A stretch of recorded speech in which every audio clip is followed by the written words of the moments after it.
So, hi everybody. Welcome to this hot July night.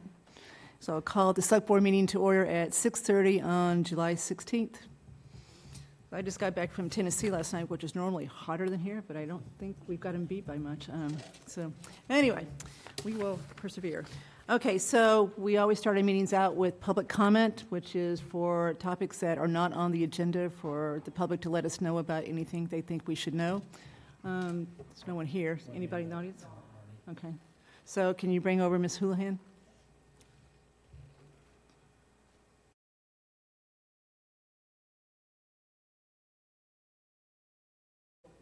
She's there? Hi, Marnie. You're on.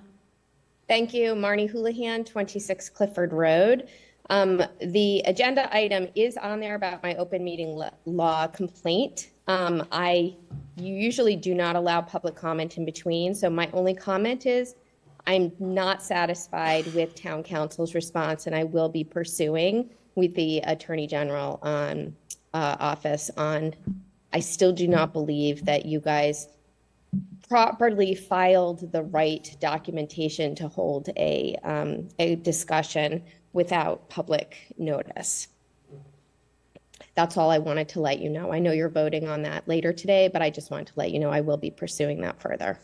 Okay, thank you. Anybody else, Vanessa? Okay. All right, moving on. So I'm going to declare tonight Women's Night. We got a couple of women we're going to honor tonight. And I'll start off, but anybody that wants to say anything about Donna McDaniel, please do, because there's plenty that we could say about her, and all good. So as everyone probably knows, she died in the last few days. She was 89 years old.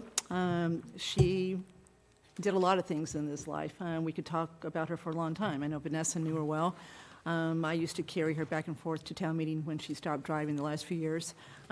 So she was just a delightful human being, but I'm declaring it Women's Night because she was our first female select board member. I don't know how many we've had in total since then, but she's the one that certainly started paving the way to have females on the select board. But she just was one of these people that I don't think anyone could ever say anything bad about. She was highly educated and knowledgeable and really cared about this town and was always willing to discuss things. She listened to you. And if you remember the things she said at the last few town meetings, she always had something to say that made you sit up. And she did it in a pleasant, constructive manner, which should be instructive to people today. You know, what we hear sometimes, she just really is the way to do business and get things done. So she will be remembered, I think, for a long, long time, and what a good, long, productive life she had. Anyone else? Vanessa, you want to say anything? Okay.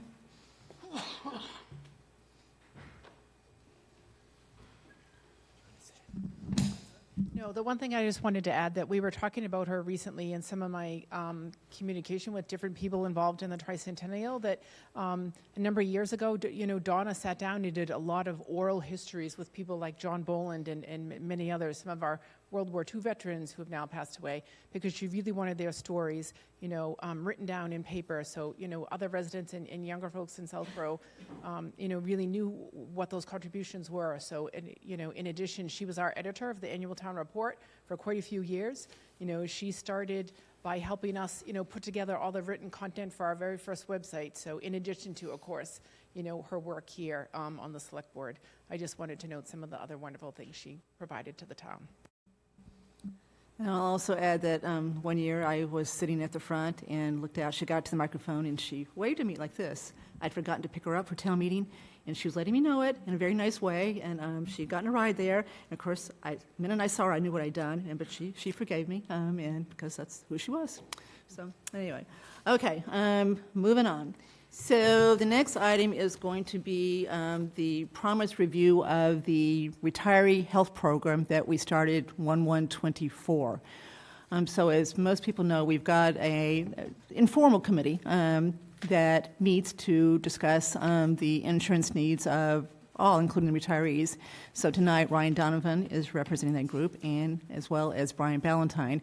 And then we've got two people here from NFP who has been our longtime healthcare consultants. So Brian, do one of you want to take it from here as far as what we're going to talk about? Sure. To my left is Ryan Donovan, the library director, who's been really helpful in the IAC and going through this process. So I'm glad he's here. And to my right is William Short and Ken Lombardi from NFB, who represents the town in their interests with the healthcare and renewals and data and all that sort of thing. So as you know, we did send out a survey. I believe it was 8 questions long that we mailed to approximately 180 retirees. Like the document says, we had a 30% participation rate, which, as I understand, for these type of surveys is not bad. You would probably think that's terrible. It really isn't. Again, as mentioned in the documents tonight, 79% of the overall satisfaction was rated an 8 or 9 or 10, which is, we thought was really positive. We did have a IAC meeting in June, early June, to discuss this. We did have a few people, not even a handful, maybe a handful, show up for retirees. And they voiced some concerns about getting the proper authorizations for treatments and stuff, which I will let Ken and William here talk about a little further why that is. But I think overall the takeaways I had 4 takeaways from the process, and Ryan, I don't know if he agrees or not, but I think the comments centered around the Silver Sneakers program for Fallon that we used to offer. A lot of retirees have mentioned that in the past. They missed that program. We may be able to do something about that. And again, you're welcome to comment after this, but we will be renewing probably October-ish. We'll start talking about it, maybe? Late October, mid-October. So we'll look at that and see if maybe we can't resolve that. There's like 3 other areas I think maybe that were common comments. One was the we only offer one plan. We know that. Again, there's reasons for that I'll allow our 2 gentlemen to explain why that is. The prescription process, some people thought it was a little confusing. That's not unusual, I think, in a lot of the mail order prescriptions for retirees. It's very confusing. However, if they use retiree first, it's much, much easier. We're finding some of the problems with the individual cases are when they try to do it on their own with the doctors. It's a very, I don't even understand healthcare half the time, so it's a very confusing process. So we're trying to guide them to that. And the last thing is the delays for services. I don't know if I mentioned that. So there's 4 areas that I thought that were kind of brought forward. But again, there's reasons for that too. Almost every case that we had issues with, we resolved completely or almost completely. And there was reasons for if there was a delay in something.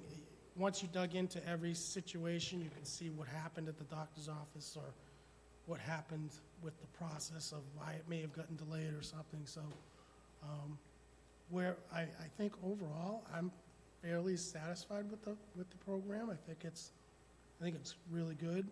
Most of the retirees have been positive towards it. We do have a savings that I'll mention again, and it's actually close to $90,000 a year the town saves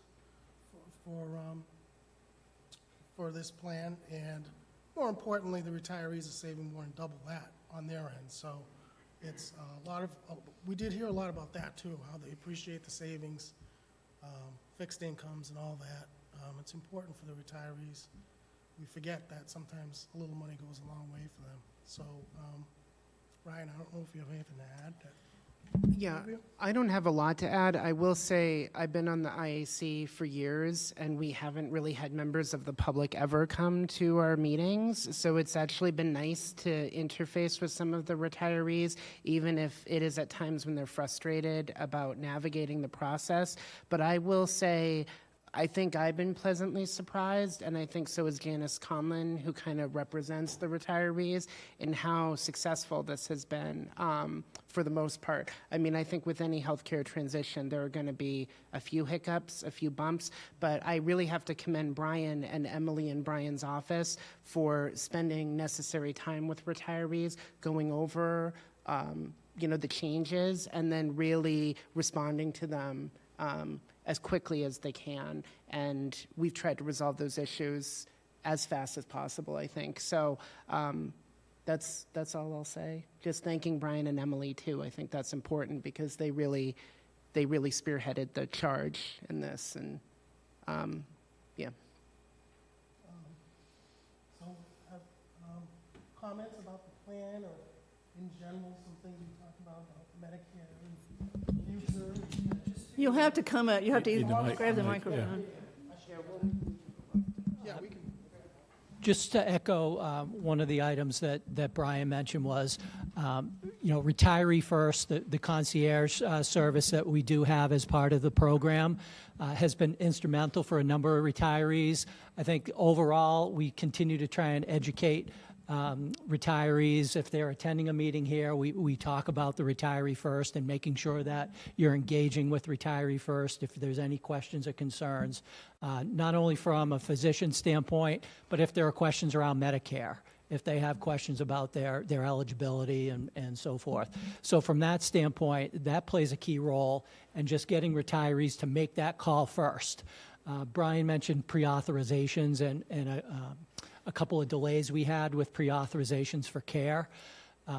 Many times retirees will be frustrated if they're trying to work directly with the physician or provider's office to get those pre-authorizations, whereas Retiree First can intercede and make calls on behalf of the retiree to make sure that the paperwork is in good order and it's arriving at the place that it needs to be. So from that standpoint, continuing to try and make progress there. The Silver Sneakers program is an option. We'll have conversations with Aetna to see if there's a possibility of replacing the current benefit, which is up to $300 annually for wellness, health-related reimbursement for the Silver Sneakers. The difference there is that the Silver Sneakers is primarily affiliated with gyms. So it's a gym membership reimbursement versus the wellness program that we have in place now, where if an individual took a weight reduction class or bought a Peloton or a treadmill for home, they'd be eligible for that reimbursement where they may not be under the Silver Sneakers. So there's a distinction there, but it seems to be pretty clearly resonating that many retirees want to see the Silver Sneakers. Yeah, I think the one comment I'll make is, interestingly enough, the largest populated plan that was in effect was a Tufts Medicare supplement plan, and I think it had the largest enrollment. That plan's actually being terminated. So whether or not we had an inclination, that plan would have terminated on 1/1 of 2025. It's no longer going to be offered, and that's got a lot to do with the Tufts and Harvard Pilgrim .32 merger. The other thing we'll comment on is that, not that we spent a lot of time making the decision based on this, but CMS is making some major changes to reimbursements in the Medicare world that are going to have a negative impact on the industry. So I think that the town is well positioned to manage against the increases that we would have otherwise seen, and part of that's because of guarantees that have been implemented with the current program. So we'll probably be able to estimate what the additional savings would have been had the plans remained. But our most expensive plan was at $477 in 2023, and that rate's probably going to go over to $500 at this next renewal. And obviously, we're not in that position, but cost is a big issue for ultimately the recommendation for this product. So, and I really don't have much more to add other than that. So, Brian, your four were delay in referrals, complexity in RXs, and wanting Silver Sneakers. What was the fourth one? Just one option. Okay, one option. So, but am I right in that we've got locked in the rates for 25 also? So a 5% increase or something like that? We had gotten some approval from Aetna that they would not raise the rate more than 3%. 3. We're in the process of validating that right now, making sure that we're in line with that, and that's the premise that we're going on right now. Oh, that's even better. That's even better. So at this point, is there any reason to think that you're not going to recommend renewing this for 25? Okay. I would vote to recommend it from the IAC. Let's get that on audio. So, yeah, because I can't speak for every member of the IAC, but to me, this is working. So I would vote to continue with it. It seems like we've been able to manage any of the issues that have come up, and I think that process will continue for the next year. So, but I do think we should continue to evaluate it. It's still new. So I think maybe checking in next summer about how it's going and maybe getting additional feedback from retirees. We can invite them to an IAC meeting, see how it's going. Well, the fact that there's no one here tonight, I think, is probably bodes well. Okay, so I'll start. Al? No, I was a little skeptical at first. You were. And I'm pleasantly surprised by the feedback. Yeah. Marguerite? Does retiree, yes, it looks wonderful. Does retiree first stay in place as long as it is Southborough's retiree plan? Okay, thank you. Sam? I'm glad to see this result. I thought it conceptually sounded very good. And I will say that I've had nobody over the past year come to me and complain that this is terrible. I've had, I guess, 3 people come by and chat with me and say, I thought it was going to be terrible, but I'm very happy with it. So I think that's pretty good. The survey, I think, is interesting because surveys, I've done a lot of survey work in my career, they tend to poll people who actually have a problem or have a concern about something. And so we've got 30% response rate here. And of that 30%, but 80%, something like that, says that they're pretty satisfied with it, which is a pretty small percentage of people who have concerns. And sadly, anytime you make a change, you're going to have people who have difficulties. I have followed several particular cases over the year where people did have problems, and there were some places where, frankly, I think Retiree First didn't handle it perfectly, but finally got the pieces in place. Others where there was good support from the concierge service there to get things straightened out. And I'm not aware of anything now that is pending out there that is a major problem that there's no solution to, which there may be, but I have not heard about it. The silver sneakers thing is interesting because I'm pretty sure Aetna does offer silver sneakers to a number of their plans, so they deal with silver sneakers.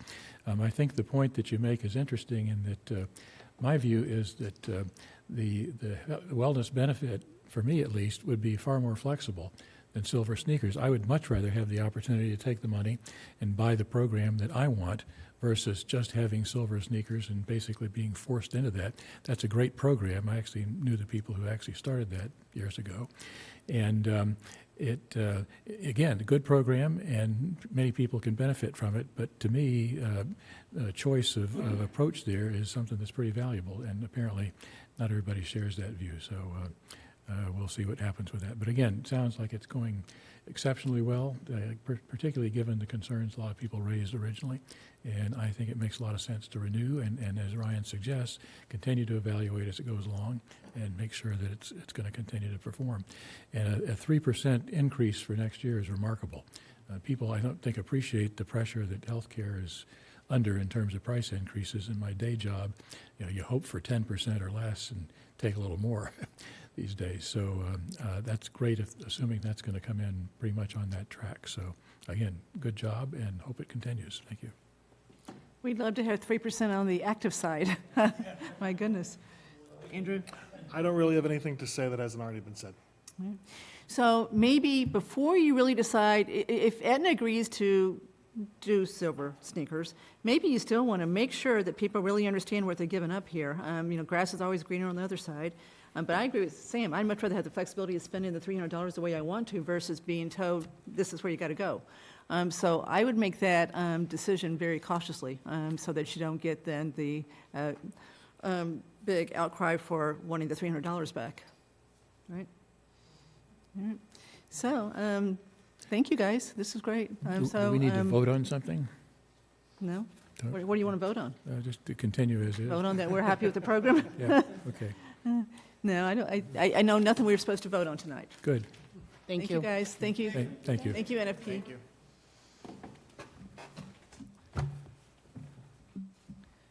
So is Barry, is he in the audience? Barry's in the audience, yes. Okay.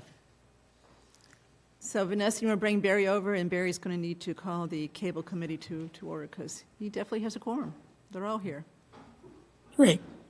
Good Come on up, evening, Will. and I do call the Cable TV Committee to order. So the document that you have in your packets is essentially identical to the one you saw now 6 weeks ago when we held a public hearing on this. Since that time, the lawyers for both sides have been tweaking the documents as lawyers are wont to do. So there have been some language changes, but nothing significant from either the committee's point of view or I hope your point of view. The only difference from the summary that you received from council at the public hearing was our original proposal called for Verizon to provide 3 encoders, which would allow SAM to theoretically broadcast live from a number of locations in town. Verizon was not interested in doing that, but they agreed to increase the capital payments that they would make to SAM by $3,500, which will cover the cost of the encoders. So not really a substantive difference. The committee feels strongly that this license is both, well, we know it's richer from a capital payments point of view than the current license, which is significant given the large drop in subscribers that Verizon has experienced. But we also think that it's a stronger license in protecting the town based on the excellent efforts of council that we have used. Bill Solomon, who I think is on the call and will be available to answer questions. So with that, the committee has voted to unanimously recommend to the select board that they approve this Verizon renewal license. So I'll open it for any questions you might have. Al, you want to start? No questions. Marguerite? No question. Sam, I'm not going to go to you yet. I'll let you do the motion. So to be clear, the cable committee is Barry, Will, and Sam. Yeah. So Sam is well aware I of. have a lot of questions. So Sam's going to ask himself some questions here. Andrew? No questions. Thank you, Barry. Thank you, Will, for the work on this committee.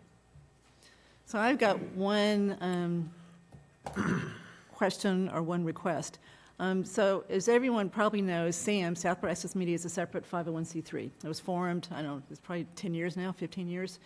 So we built up the PEG money for a while. It was about $700,000 and turned it over to SAM when SAM actually got off the ground. So SAM is a totally separate legal entity. It's got its own board, nothing to do with the town. Basically, their entire revenue comes from these PEG fees that we give them dollar for dollar. We don't keep anything. So my question to the cable committee is, who's paying Mr. Solomon's legal fees for negotiating this contract? Okay, that's an excellent question. Thank you, Barry. So we have, going back to the original renewal license negotiations starting now more than 5 years ago, we had discussions with Sam on that subject. And it was my strong feeling that since the town receives no revenue as a result of this, that Sam should contribute, and I felt pay all of it. Last time around, they agreed to pay 50% of it. This time around, I engaged in discussions with their board on this and was advised that their board voted I guess unanimously, not to contribute anything to the legal fees. So that's where we stand at the moment. What a deal. We pay the bills and they get the revenue. I think I mean, I don't know what mechanism we've got. I don't remember what the agreement between the town, if we have a legally binding agreement with Sam says, but we should withhold the money for the fees and turn over the net money. There's just no reason for the legal fees not to come out of the revenue here. There's no reason for us to bear that cost. I think the Cable TV Committee agrees. Okay.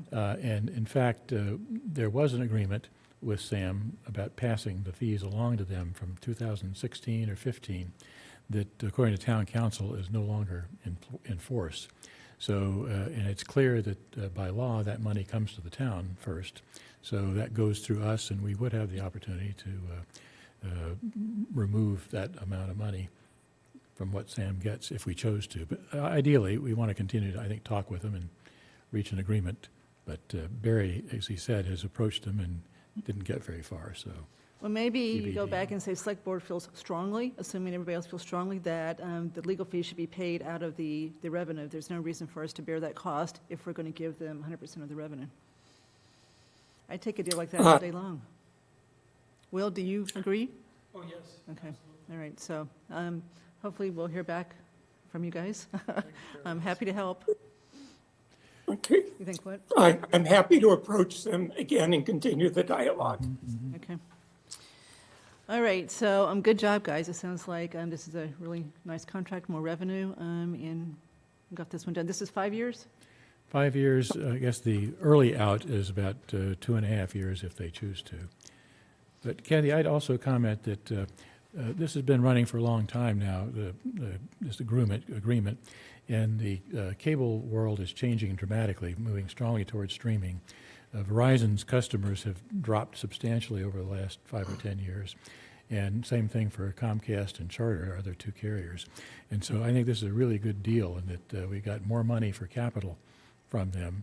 And we also, last time around, went out and got bids on the legal work, because the legal work in the past, I think, had been less than perfect. And so we now have Mr. Solomon, who's got a lot of experience with this, who's done an excellent job tightening up a lot of the language around this. And so we've got a much better agreement that pays more money to the town, and I think puts us in a good position to deal with Comcast and Charter now, because the usual trick is you get Verizon, which is the big one here, and then try to leverage that into the other carriers. And so I think we've got a good base to work from here. So again, good work by Mr. Solomon, and we hope we can get this signed and then move on to get the other two renewed. All right, so we've got a motion in front of us. Sam, you want to read the motion? Okay. I move the Select Board as Cable Television License Issuing Authority votes as follows.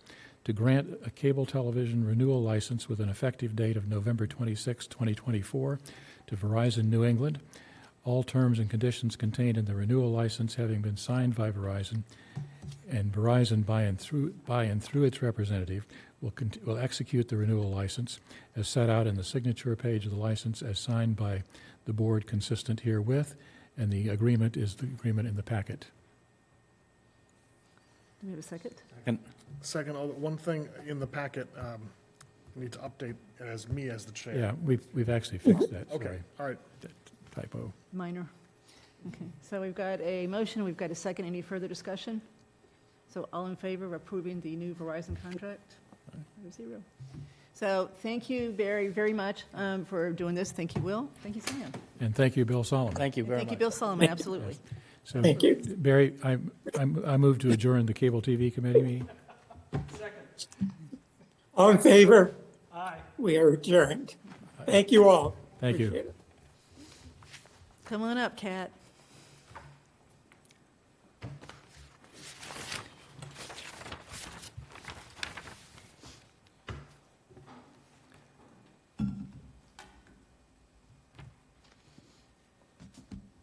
So welcome. Nice to see you again.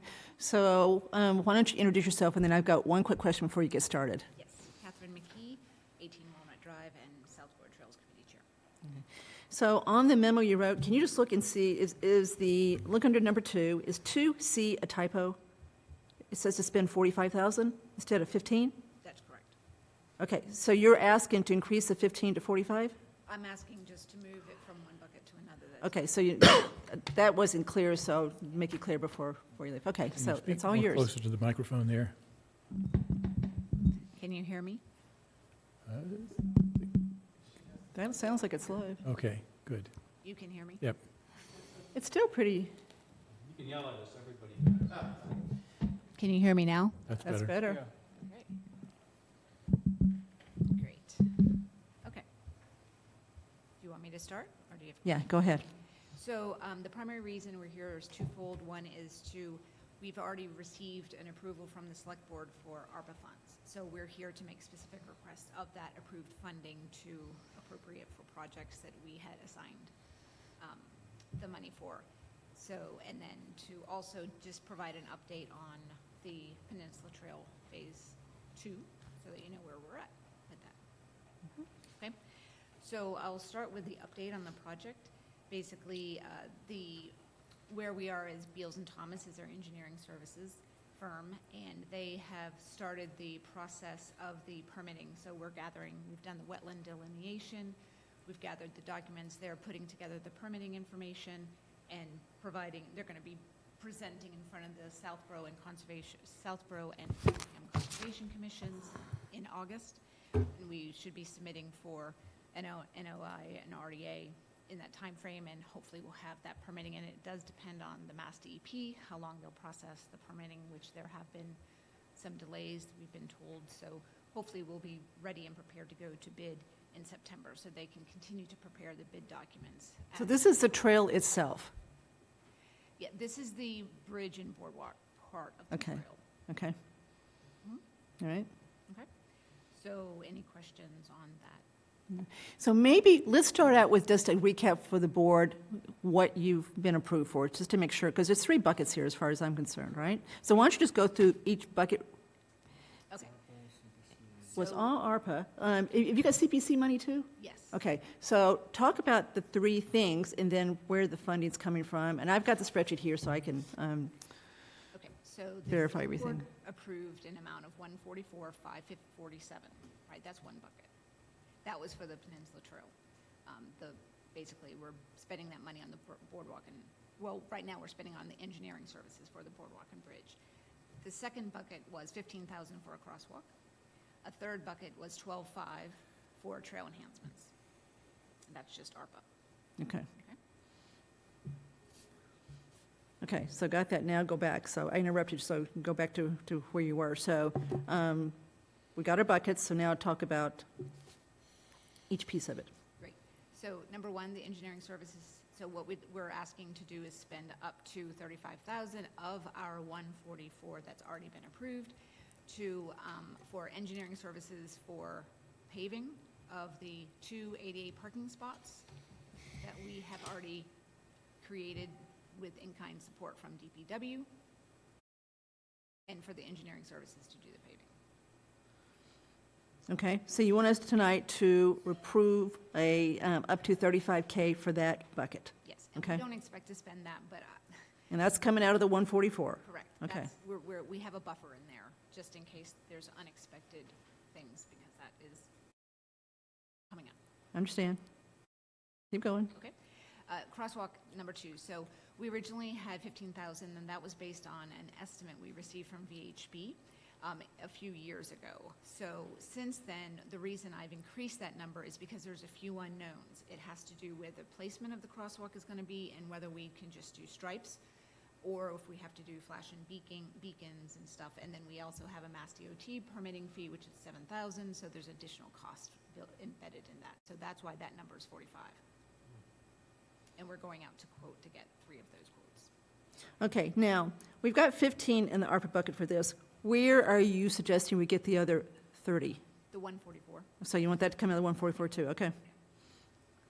Okay. And then Okay. for trail enhancements, we basically have 7,056 left of the 12,500, and we're looking to build a few bog bridges, which are just basically 2 side-by-side planks. It's not a formal bridge, so don't get caught up on that we're building another bridge. And some small boardwalks in town where the trail is wet and needs some protection. And then shelving for the tool shed that we purchased from this money, and benches and trail signage that we had already, along the trail that's not related to the Peninsula Trail. So this is a different trail. It's all over town. The Okay. trails that we maintain. Okay, so this is general Goes trail from enhancement. Forest, it could go to Sudbury Reservoir Trail, anywhere it would be. Okay, now, this is the first time you've come in and said, I'm ready to spend the 144, correct? No, the engineering services, we went through in February, we were approved to spend up to 90,000. That was of the 90? 90. Okay, so We that's, actually can't technically spend 90 because the contract amount was 62, and we can't have a change order for more than 25%, so the total amount that we can spend of that 90 is in the low 70s. That came out in May when I met with Carla. okay, but 90 and 35 and 45 is going to get you more than 144. Right, that's why you're not adding those numbers up. Okay, Right. all right. So the third part is easy, okay? We get, that one's easy, okay? But I'm still, it looks to me like the crosswalk is going to cost a whole lot more than what you thought originally. It might not, it might not. I talked to VHB today to get a little clarity on what dictates why, when we put flashing crosswalk in versus just stripes. And it wasn't really clear that we actually need to put a beacon in. And if we think about Route 30, there's the crossing near Lynbrook, there's just some stripes on the road where they cut open the guardrails, so there's not flashers there, and that's a high, speed area. So we may not be required to put flashers, and that would make the difference in the cost, right? So we're looking to spend as little as possible, but balance safety with cost, right? So Okay. we're gonna need some recommendations from our engineering services on what we can do there. But the road is curved. BTW, Bill Cundiff is sitting right behind you, do you know that? So he's listening to this very closely. He's the expert. Yeah, but the road is curved there. There's It a is sightline curved, issue, right? that's So why you have may to have, put the crosswalk is gonna be dependent on or where you put it. might need more than just the crosswalk if there's not enough sightline there, right? And MassDOT is the one who would determine that? No, not necessarily. Oh. VHB would make or VHB is an example of an engineering firm that would make a recommendation based Okay. on the placement of the crosswalk. Okay. And so in addition to that, like depending on where you put it, you may also need a small sidewalk from, like, for example, the reason we're putting the crosswalk in is to get the parking at Sunapee, which I need to ask you a question about. So if we do put the crosswalk, like not at the entrance of the driveway, Yep. we might have to have just a little bit of a sidewalk to meet the parking spot so that people can walk from the parking to across the road. So do you believe at this point that with the ARPA money you've got and the CPA money you've got, you can get this done? Yeah. You'll have enough money to do it? Because I'm still confused. I don't remember approving the 90, and it's not on my spreadsheet either. So you think we've already said, go spend 90? Yes. Okay, then we've only got 54 to approve tonight because we can't approve more than 144 in total. Well, I think what you could do is if, But we can only spend 70 of the 90. right, we can only spend. 72 or 70s something, yeah. Because, unless we change the contract, right? So we're not looking to spend more than, I don't have the number in front of me because unfortunately I had a small computer crash before I got here, but it's in the low 70s as to what I can spend. And that's sufficient, you think? Like 73, 373, yeah. And That'll that be should sufficient for what you need? Yeah. Okay, but time's passing pretty quick. You know what their deadlines are. Why don't we just approve the rest of the 144 tonight so you're done? You don't have to come back to us. Does anybody, I mean, she's got to get this done, right? We've said she gets 144, so let's just approve the rest of the 144 so she knows she's got the 144 available to spend when she gets everything done that needs to be done to get this done, right? And if we do that, technically, we've got to get the contracts for this Yeah, I understand. established by the end of this year. Yeah, So that's the you think you can do that? Yes, because we actually need the engineering services and paving and such. We need that to help us meet our match for the Mass Trails grant. So that's an ASAP. So we are working right now to get quotes. The 50,000. Okay. But my question is for the crosswalk bucket. So this is the thing. So Sunapee said that we could have parking spots for the trail if we put a crosswalk in. What does the town need from Sunapee to, we probably need a letter of commitment or some sort of memorandum of understanding to say, yes, you can use these parking spots for how many years would you like that to be? So that we're, investing this money and we know we're getting something in return what does the select board need from them, so I can go back and get that. Maybe get town council. Yeah, so Well, obviously, I agree, we legal need something in writing that everybody is on the same page with. So we'll get back to you on what we need on that. But back to what you're here for, which is to make sure you've got the authority to spend more money. I still don't see why we don't say, let's just make sure she understands she's got the 144 available to spend at this point, so that she doesn't have to come back. So if- We've already approved this. This has been approved for a long time. This is nothing new. And it would be, well, what we were actually asking, and if the board is open to it, would be the 144 plus the 15 plus the 12.5. Yeah, yeah. So that's, The three bucks. so I agree. So those 3 buckets approve the rest of what she hasn't spent, which is most of it, tonight, so that she knows she's ready to go, and we're not holding her up because time is running out. So I still don't get the math on what you just said. It's a 144 plus 15 Yep. plus, it's one, The remainder of the 12.5, yeah. Yeah, so she has 3 buckets saying 144, she's right, 144, 15, and 12.5 is what we've approved on our ARPA spreadsheet, 3 different numbers.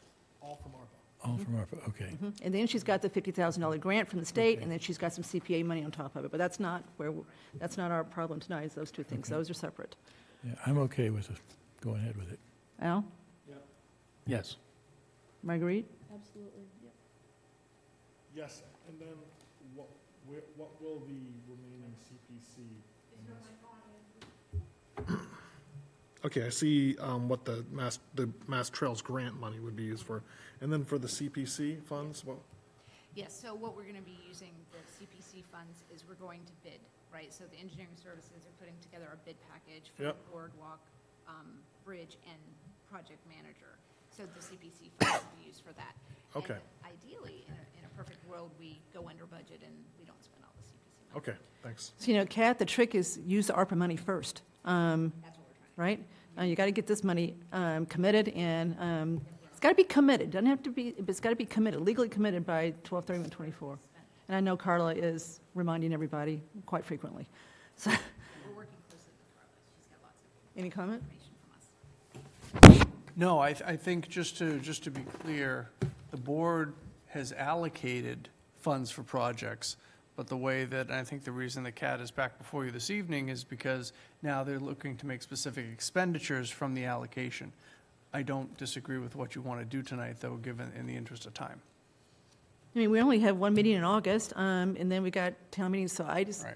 like to get her set from us. We're not the impediment here, okay? All right, everybody okay? Yes. So I'll make the motion because I got the numbers in front of me. So I make a motion that we formally approve the expenditure of the following ARPA funds that were previously allocated. $12,500 for Southborough trail enhancements, $144,547 for the Peninsula Trail, and $15,000 for the crosswalk. So so that's my motion. Second? Okay, any further discussion? Okay, all in favor?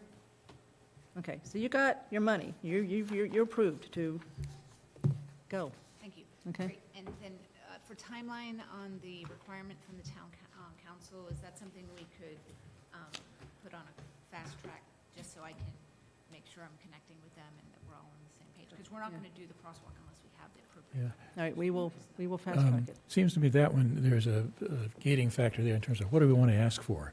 So somebody needs to sit down maybe with Kat and put the list together, say, here are the kind of things we want. Do we want a, 5-year agreement, perpetual agreement?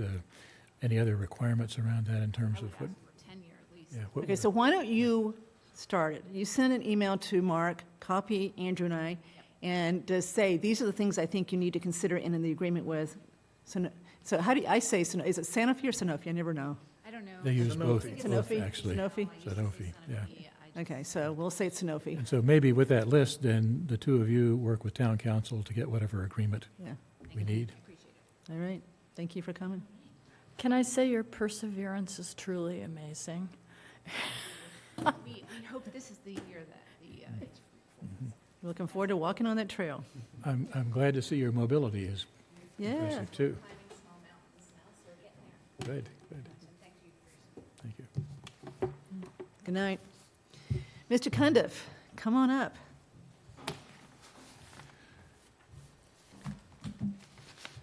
So Bill is here tonight to talk about one change to the current water department regulations. He intends to overhaul all of them in the next year, but he's got one that he considers a pressing need, which we have started to discuss. It's been posted under section 43-2. So it's been posted for the public to allow the public to digest this and comment. So, Bill. Sure, thank you. Okay. Bill Cundiff, DPW Superintendent. As you know, I work closely with the Water Department. Since I began working with the town, in 1 week it'll be a year. So, Hard to since believe. that time, I cannot believe. Probably the most significant thing that surprised me in coming to the town was this issue that I'm bringing forth tonight. The communities I've worked for in the past certainly haven't had this issue. And in addition to that, I've done a survey of all of our surrounding communities, and they too do not do what Southborough does. So what Southborough does, we have regulations that were promulgated in 1987, and as Catherine pointed out, looking to update those over the next year or so. And do an overhaul. It still talks about some outdated organizational structure type things, and we need to go through and update those. But the most pressing thing in the regulations pertain to water services.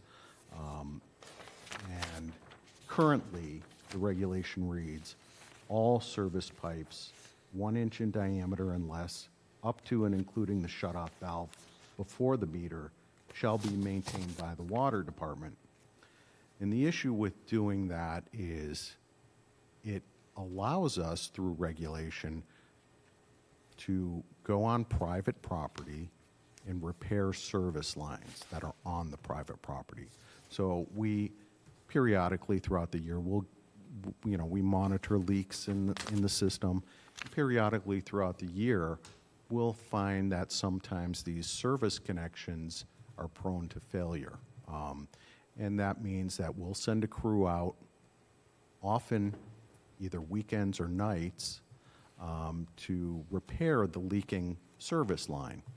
And I think that's a benefit that the taxpayers at one time and now the users have enjoyed over, since the water department came into existence, or at least these regulations came into existence. So since I started about a year ago, we've had 4 of these issues. And the cost for repairing these issues in total is about $14,000 to the Water Enterprise Fund. And it was at 4 different locations. So we've had 4 over the course of a year, totaling $14,000. The highest one was $5,425, and the lowest was $1,631. So in addition to, it's not just the fact that we're going on private property without any agreement before I started. That's the first thing I did was I talked to town council, and we now have a right of entry form that forms some form of agreement between the landowner and the water or the town to ensure that, there are protections for the department now. There weren't before.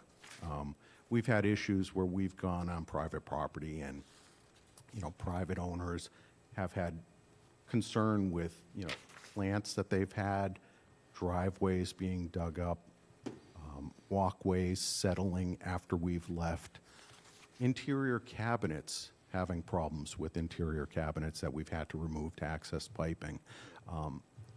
In my opinion, we shouldn't be doing any of that.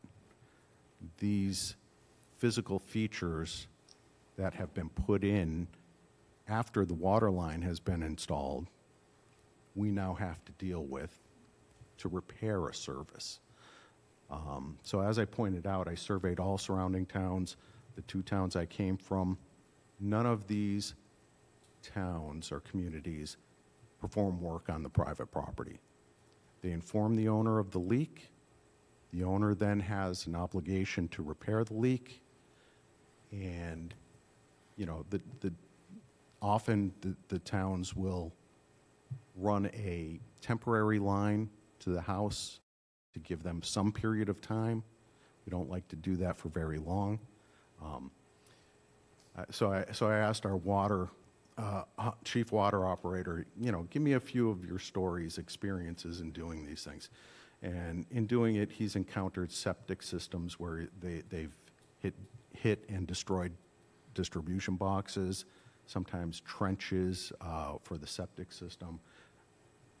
The ability for the cost to escalate in these cases is tremendous. When we don't know what's going on the private property, there's finished surfaces and features. So one time they had to do a project under a deck. You know, and so when it gets a little hairy like that, we will sub it out to a third party because we certainly don't have that type of consistent expertise to do that sort of finished work. You know, we'll do waterline repairs as a matter of fact, we did one last night. And the guys do a great job at that. This is really something to make us consistent with virtually every community in the Commonwealth. I asked PAR that. I said, are you aware of any towns that have a regulation that allows us to go on private property to service failed water services? And they don't know of any. So this is, number one, a protection for liability. Number two, to control cost. Number three, we shouldn't be on private property without an easement doing work to maintain a water feature.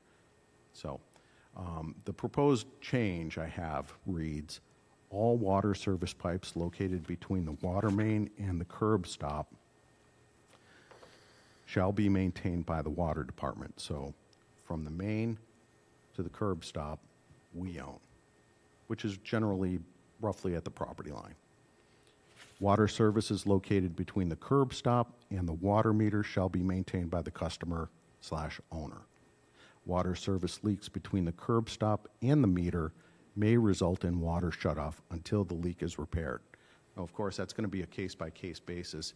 If you find someone's non-responsive, we're going to work with them to get them a temporary source of water. Often it's from a neighbor.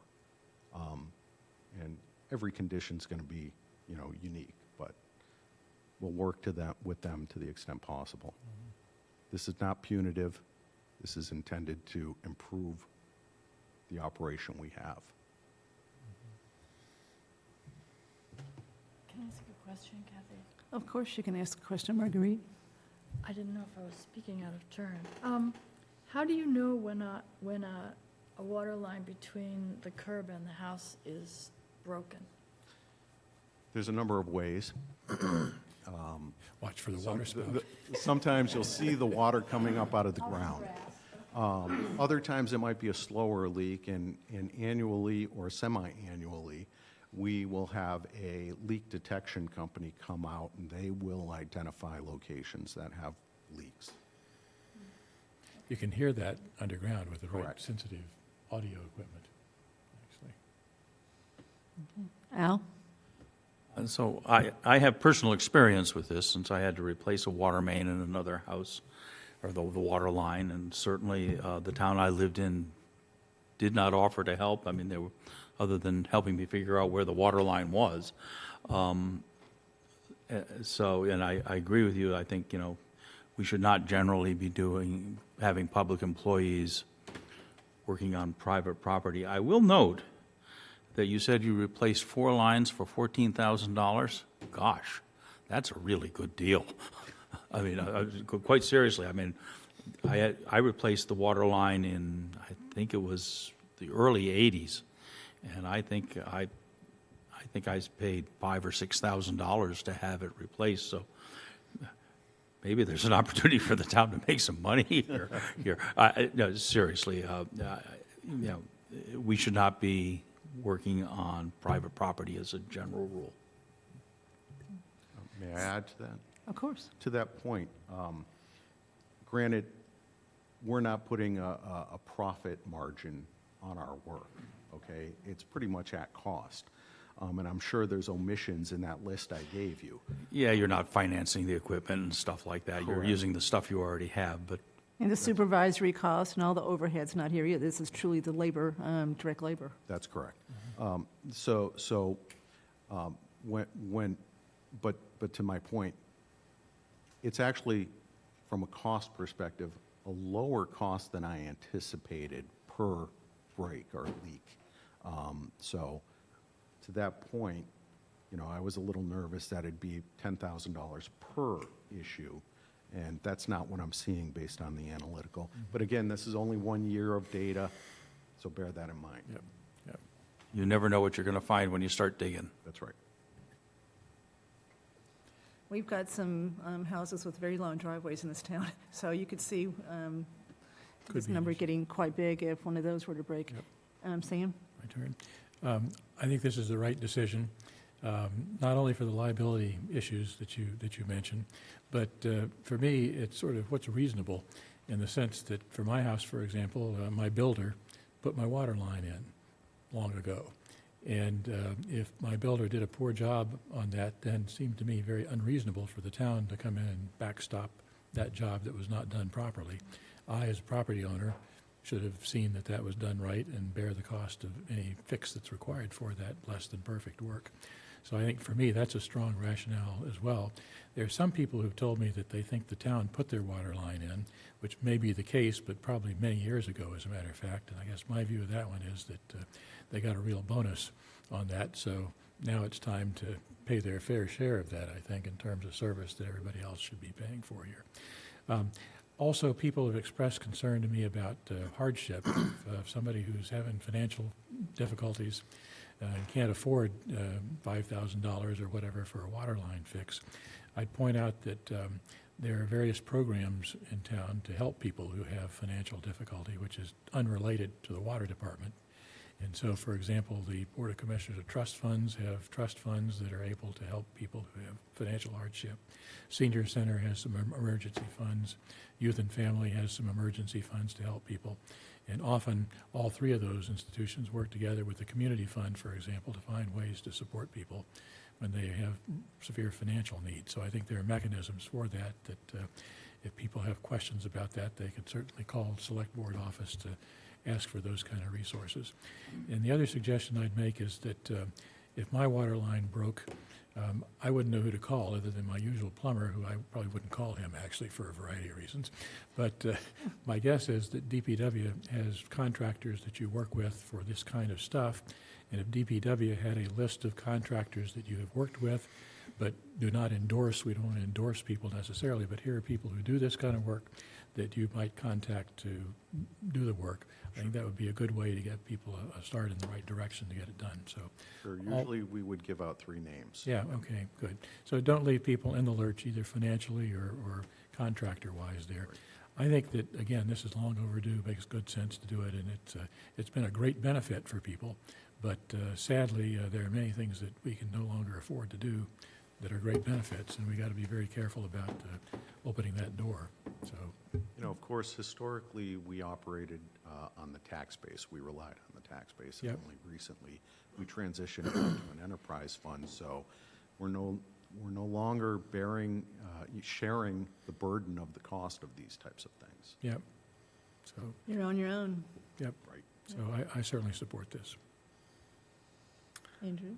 I think you've convinced me, and I think one of the most persuasive points was just the fact that we stand alone in being one of the only communities that still has this type of system. And I know I benefited from it one time where I had an issue with the water line between the street and the house and didn't have to pay for it, but it was, I think it was a relatively minor situation, but I can see how for more, particularly for newer construction, the hypothetical, the example that Sam gave was a good one of where, particularly with newer construction, it's really something that should be the homeowner's responsibility. And I would also reinforce to your point, Andrew, that my experience and everything I've heard from people is that the water department does an outstanding job Yes. following up on these things, getting people pointed in the right direction. And my understanding would be if a water line broke, water department would be there to work with the homeowner to say, here's the problem, and here's some names that you could call to get this done, and we'll help you get a temporary line We in won't place. leave them in the lurch. We have an obligation anyway to Yeah. help them, too. Yep, and a long history of strong support there as well, so.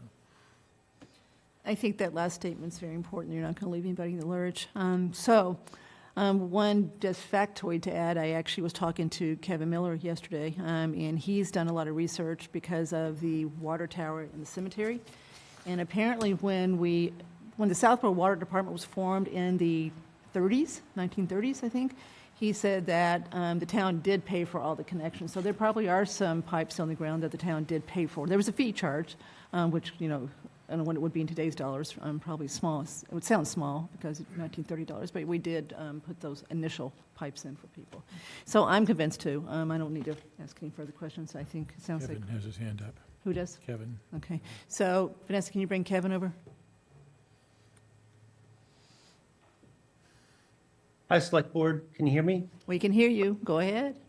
Yeah, I'll just be real quick because it might help. And this is, I think, in support of Mr. Cundiff's position.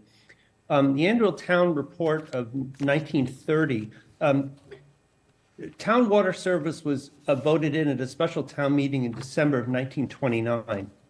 And by December of 1930, of the 522 houses in town, 383 were to be furnished with water hookups, and by the end of 1930, 252 of those houses had already been connected. And the language about connection is really actually very interesting. It notes, this is the report of the Water Commission that was, the Special Water Committee was voted in by special town meeting in April of 1930. They report that services from the main pipe to the property line are owned by the town, but beyond that point, they are owned by and were installed at the expense of the property owner.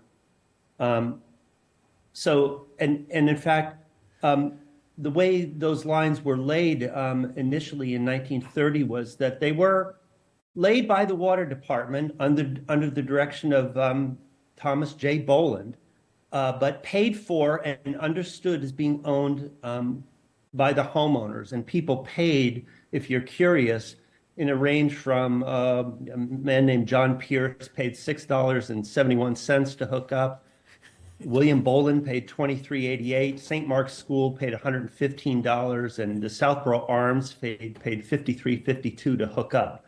So homeowners paid, but it was understood even then that the pipe, and again, paid for by the homeowner, installed by the town, but understood as owned by the property owner. So I think that's actually an argument in support of the way the select board seems to be trending here, and Mr. Conda's position. And so if any of those pipes fail now, we go after the people who actually installed them back in 1930, so. Yeah, exactly. But my point was that even then, although the hookup charges were modest, and the work was carried out by the town, it was clearly understood upon installation that they became owned by the property owner. Similar to an arm's length contractor deal, effectively, so Right, even right. stronger argument for this. Good, So- thanks, Kevin. Thank you. Anybody else, Vanessa? Nope. Anybody else? Just one quick comment. Since your office would be fielding calls, and you will probably get calls from people who will say, what? If it sounds or it seems like it might be a financial hardship, would it be to just include just every single time saying, if it is a financial hardship, contact the select board or contact someone in the townhouse? So as a regulation, Yep. the board acting as commissioners would have the ability to waive any of their own regulations. So it would be a waiver process that they would seek through the board. As long as they're aware of, I'm just concerned that someone who can't really afford it. I think Marguerite is suggesting that we have a small pamphlet of sorts that would say, you know, if you have a financial hardship, here are some resources that can help you pay for that. That's Or a script. a script, or If your staff gets a call from someone. a flyer, one pager that says, you know, these are sources that can help you. Yeah, you know. Thank you. Thank you. Anything else? So, Sam, you want to make the motion to adopt the changed water regulation? I move that we approve the change proposed by Mr. Condiff in the water regulations. Second. I'll second. So, any further discussion? All in favor? Thank you. Thank you, Bill. Thank you.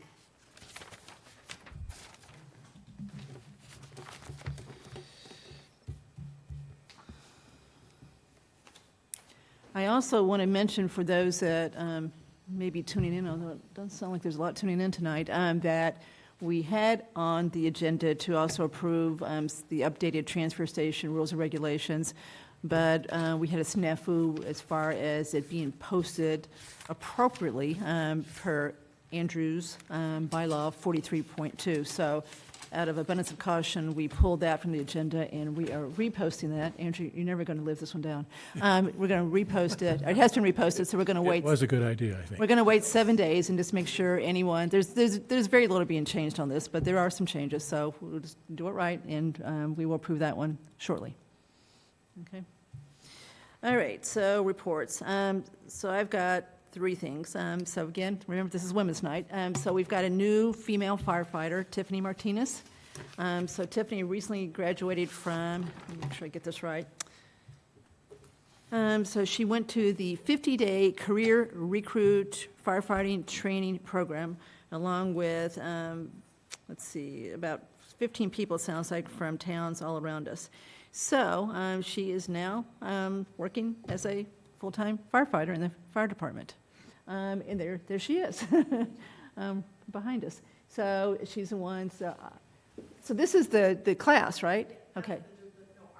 This is the department. Oh, of course, there's Pindy, okay, sorry. So I just don't know who's in the foster grants next to her. Who is that? I just can't tell. So obviously, this is not the whole department, okay? Because we've got 4, with her, we've got 4 women in there now, and we've got a 5th that is on her way to being a firefighter. So 5 out of, 20 or so is a pretty good number for women compared to what it used to be, for sure. So congratulations, Tiffany. Okay. All right. Second, and Bill will like this one, so we want to continue to let everyone know we are trying very hard to help Bill fill the civil engineer position that we added 7/1/24. So Vanessa is doing yeoman's work to get this out to as many places as we can think where we would be able to find a suitable candidate. I guess the market is just tight for this type of person, so, you know, anybody that's got a kid going to college may want to direct them toward engineering. But, so if anybody hears this and has an idea of someone that may be fresh out of school without little experience, Bill is planning on training the person. And we have a job ready and waiting to fill. So, okay. And the last one is one that I'm going to try to do every single time. I'm going to pick 2 or 3 committees that we know we need some, we've got some vacancies to try to see if we can get some interest out there from some new people. So tonight's 3 are going to be Tricentennial, Personnel Board, and EDC. So Tricentennial is a committee that was formed to basically help us get ready for 2027, our 300th birthday. It's got 7 people on it, Vanessa? It's 7, and we've got 2 vacancies. One of those vacancies is for a veteran, so we need to try to fill that with a veteran, and then the other vacancy is at large. It's actually a great committee, and I think they're actually enjoying what they're doing, so I'm hoping that we'll get 2 more people to step up and join that group soon. Because they really are very busy as far as what they're doing. Personnel Board, we've got one vacancy, and we're looking for, again, in the same theme as what we've been talking about. We're trying to find people that specialize in certain areas to fill some of these positions. So we're looking for someone, the town moderator who appoints Personnel Board is looking for a volunteer who's got a, hopefully, HR background to help the Personnel Board. So, because Barry Rubenstein resigned, I think in June. So that's a vacancy that we're trying to fill. So he's got a big set of shoes to fill there. So hopefully we've got someone with an HR background in Southborough that'd be willing to apply for that. And we think we've got a lot of HR people in Southborough based on the census we looked at. So hopefully someone will hear this and raise their hand. The last one is our poor EDC. So it's got, we lowered the membership from 7 to 5, and they still got 2 vacancies. So we need to try to see what we can do to find people for that. Andrew has tried really hard to fill it with one person. We met at the transfer station one time. So we're trying to find people who are interested in truly promoting the business climate in Southborough to help us get that committee back on its feet. So that's my 3 for tonight. All right, members' reports. So who's doing the update to the one-stop application? That's me. So as everyone will remember, one of our select board goals was to submit an application for a one-stop grant for the spring that focuses on Route 9 zoning, and following up on a joint meeting that Kathy and I had with the chair and vice chair of the planning board. I'm going to just be speaking with the planning board about what we're doing on Monday Monday the 22nd, just to review with them again what we're looking to do with the one-stop application and solicit any input or feedback that they have. Thank you. Anybody else with a members' report? Mark? Yeah, I'm all set, thank you. All right. Okay, consent agenda. We've got A, B, C, D, E, F, G. No, it's not, Vanessa. Okay, so I'll do it again. So moving on, consent agenda, A, B, C, D, E, F, and G. Old F. F. Old which one? F. F, okay. A for me. Okay, anybody else? Okay, so Bill, you're approving Steve is on here too. Okay, so I'll make a motion to approve B, C, D, E, and G on the consent agenda. Second. Any further discussion? All in favor? Okay, let's start with A, which is minutes. I tried to. I said G. Did everybody hear me say G? Yes. I meant to. Yeah. Thank you, Bill. You too. Yes. We didn't, we've only held 2, the minutes and F. Oh, A and F. Yeah. Yep, A and F. I thought we held G. Didn't, okay. No, G is does, we're having to Yep. reappoint this because Yep. they didn't get into what's there to hold. That's We're understood. just having to redo it again. Yep. Okay. All right, so everybody okay with A and F? So Sam, A? A, June 6th, no comment. June 10th, on line 3, to be consistent with what we do with other minutes, I'd note that Marguerite was absent from the June 10th meeting. Okay. June 18th, lines 387 and 403, Hegarty is misspelled. Okay, go slow. Which one? June 18th, Okay. line 387 and 403. Mr. Hegarty's name is misspelled. 387 and 403? 403, yeah.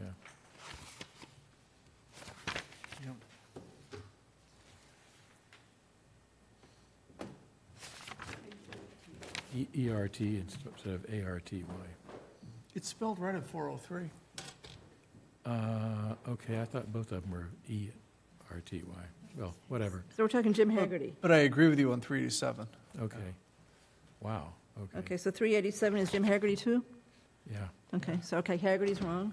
okay. And then on June 28th, Oh, okay, so can we stay on the Okay. 18th for a second, because I've got a few. okay, sure. All right, so on the 18th, I've got, and by the way, I thought she did an excellent job on these minutes. Yeah, tough one. Seriously, that was a tough meeting. Okay, so where'd Vanessa go? She's going to know the answer to this. I think that Farley's misspelled on 138 and 139. I think he's F-A-R-L-E-Y. It is, yes. Okay. Yep. All right, on 171, I think at the end of the sentence, instead of saying whether or not the committee could be merged, I think it should say should be merged. We know it could be. The Yep. question was, should it be? So I think should's a better descriptor there.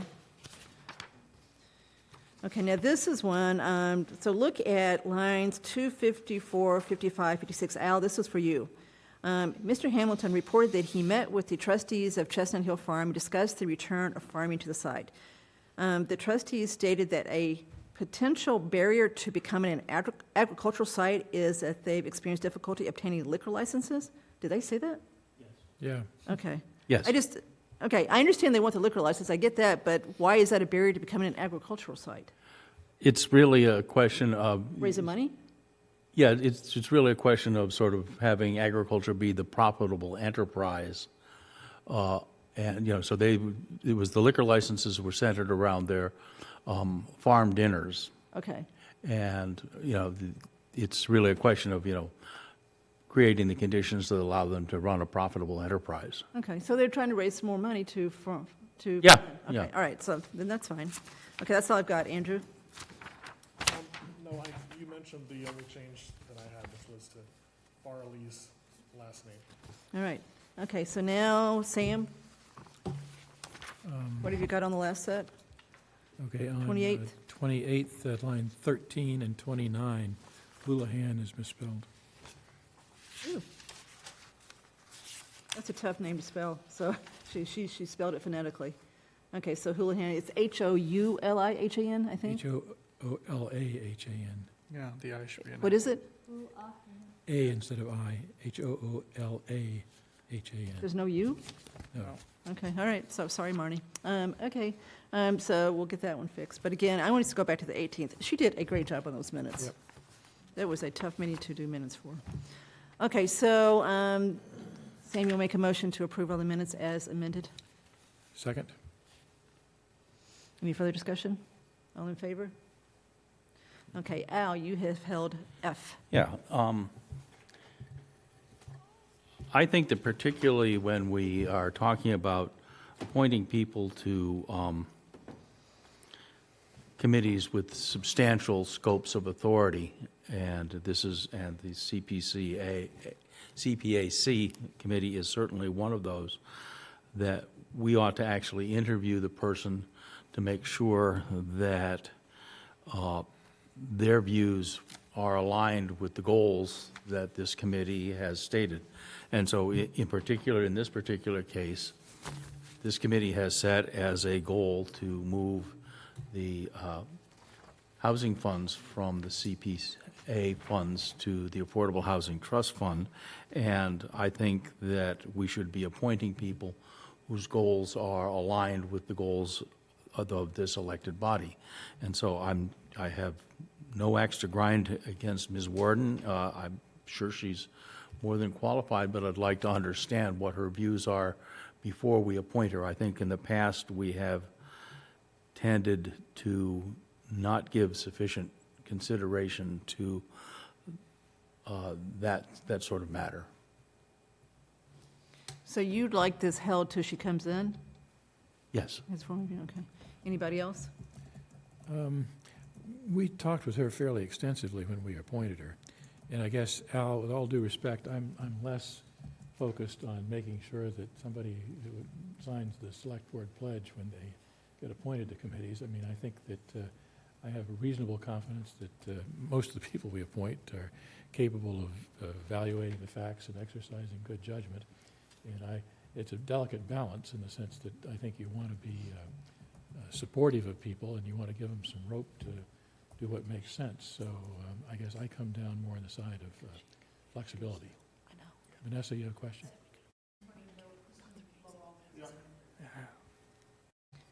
Okay, so you're in favor of appointing her? I'd be in favor of appointing her, yeah. Marguerite? We spoke with her last time, and I'm in favor of appointing her. Andrew? I'll completely understand your point. You know, here, just some of the background. This has been a seat which has been vacant for a long time. And I think, in fairness, where I know I in particular, when she came and expressed interest in joining the OSPC.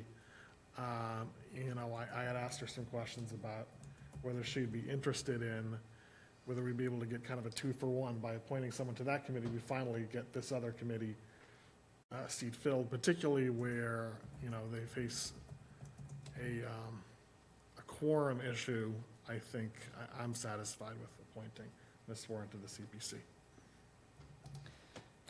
So Al, I'm also sympathetic with your position. However, one of the things we asked Freddie to do that night is to get this done.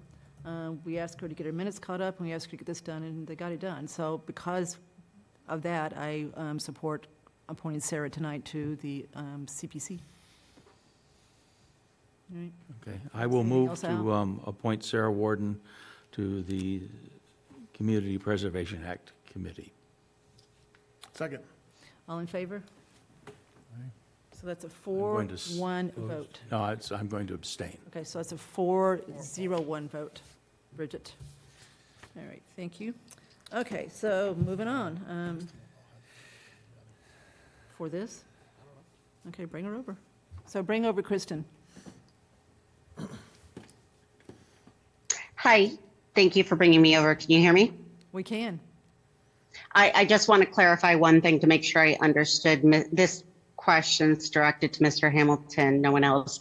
Mr. Hamilton, I just want to clarify your opinion, if you can. If people do not agree with the select board's overall position with CPC funding or CPC funding use and or policies, you don't feel they should be elected to related boards? Am I understanding that correctly? Firstly, people are not elected to appointed boards. I'm sorry. So don't get me on semantics. Appointed. So as CPC, as I understand it, every committee, for example, I was on recreation, votes their own committee member for those positions, and then they're appointed. So excuse my language there. Please don't get me on semantics. But again, do you feel those people on those committees should always agree with basically your position?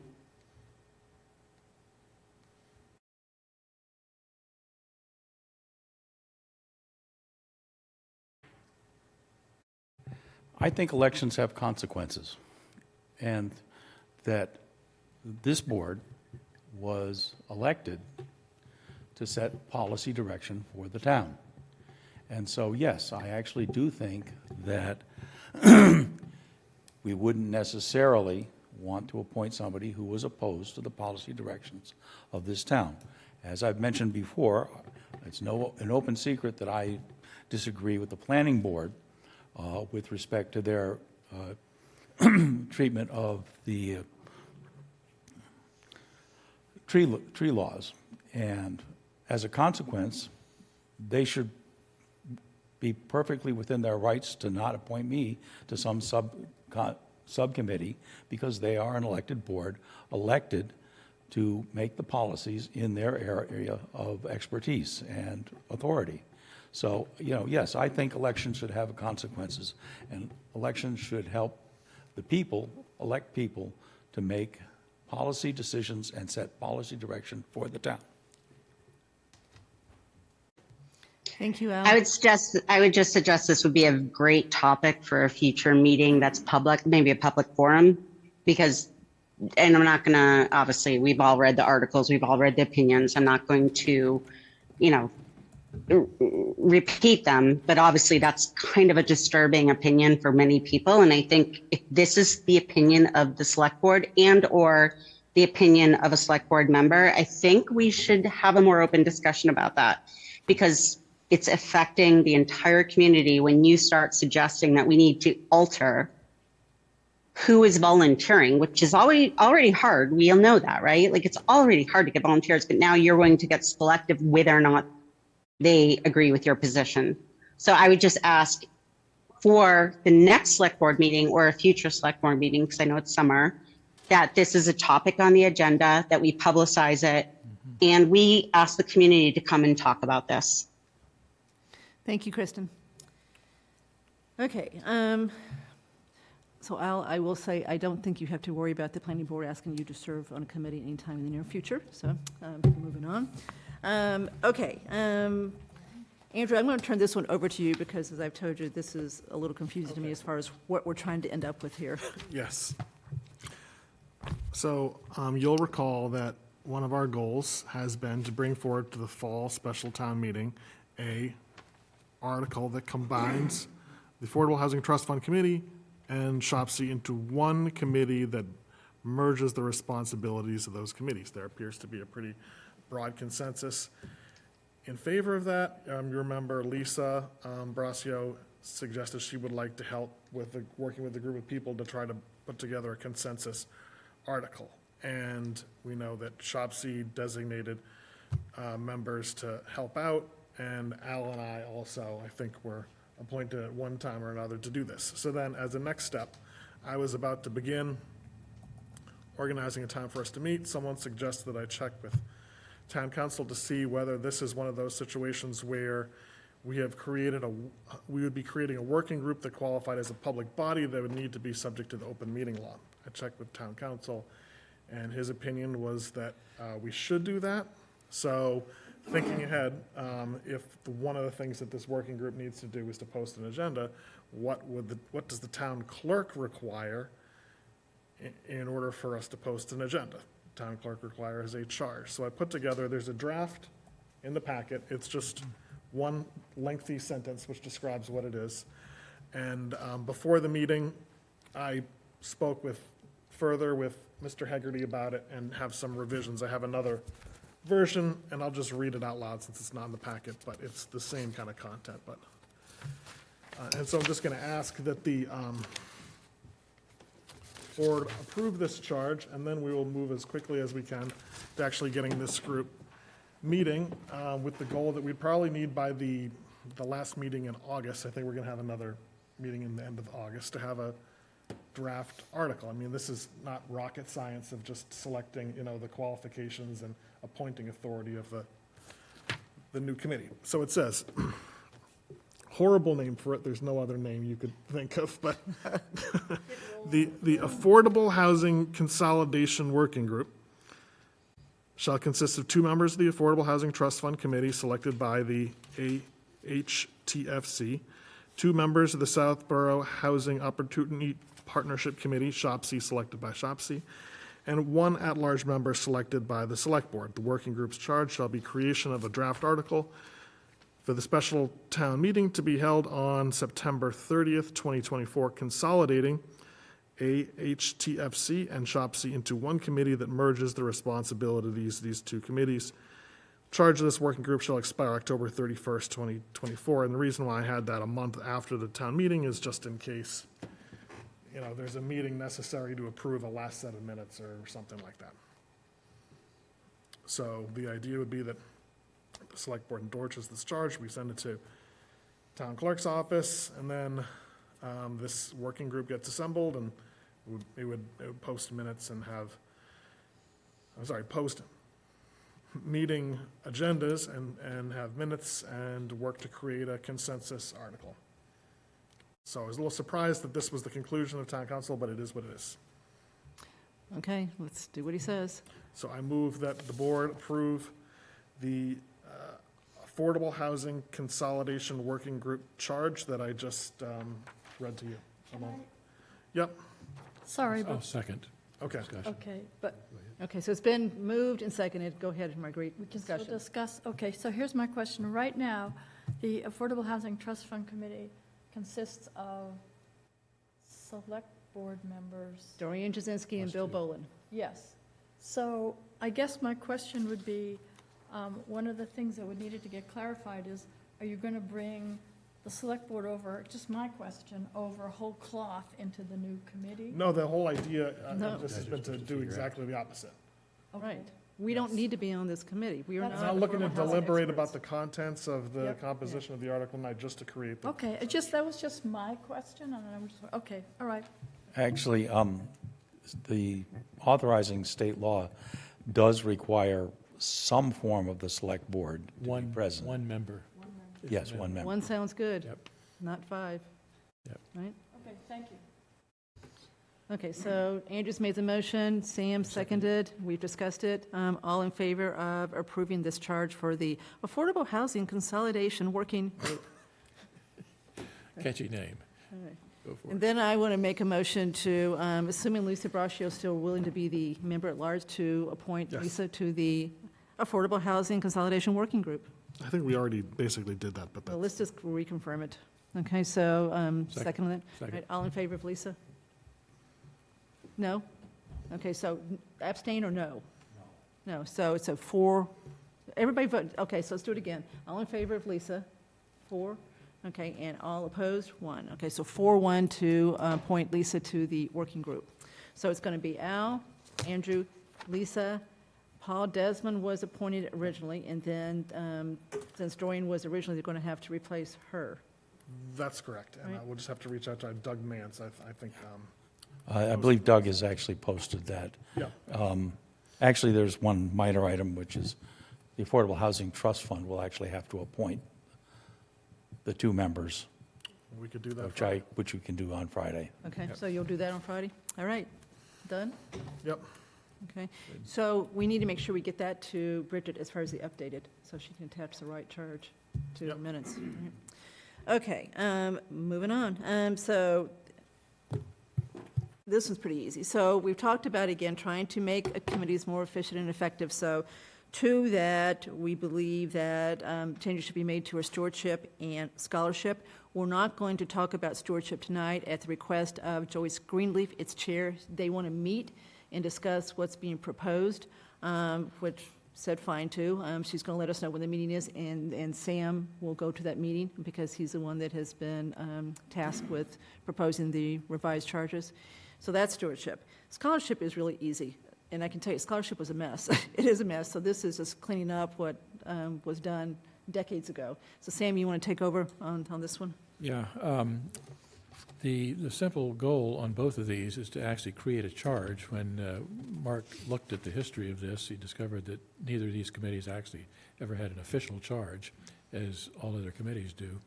And so trying to basically memorialize what the intent was for these committees, and this language that in the packet basically came out of basically the description on the town website for the committees, plus some updates for town code additions here. And for the scholarship committee, I'd actually reached out last week to both Joyce Greenleaf, chair of stewardship, and Lisa Braccio, who's chair of the scholarship committee, to say, here's what the proposal is, and invite comments. And as Kathy mentioned, Joyce said that they wanted to look at it and provide some comments, which is fine.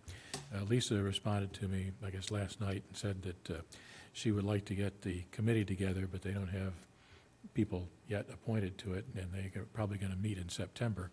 I responded to her that she was welcome to come in tonight, or other committee members are, to talk about it. But I saw this as totally administrative. There's nothing here that changes what the committee is doing now or anything else, simply memorializing what their charge is. And so I told her I'm prepared to continue to propose that we do this tonight, and if the committee comes back later and has comments or questions, it's our committee, we can make changes later if we choose to. So this gets it in the record books as it should be. So that's my proposal for this. Anybody have an issue with voting on scholarship tonight? Al? Andrew? No. Okay. All right, No, so Sam, no you wanna make- comments in the, or hands up in the audience either, so. Okay, so Sam, you want to make the motion? So I move that we approve the charge for the scholarship committee as in the packet. Second? Second. Andrew seconded. Any further discussion? All in favor? 5-0, okay, check that one off. Yep, thank you very much. Okay, now we're going to look at the draft of the proposed warrant for September 30th. Everybody have a copy? Yep. So I think there's 16 potential articles right now. Am I right? We're just going to look at the order. So tonight is not really to go into depth. I do think we're going to have an extra meeting. Andrew, why do you keep saying August 30th for a meeting? Have we really said August 30th for a meeting? August 6th is the one we agreed to. And I know you said that last meeting too, and I meant to go back and look why you think we're meeting on the 30th.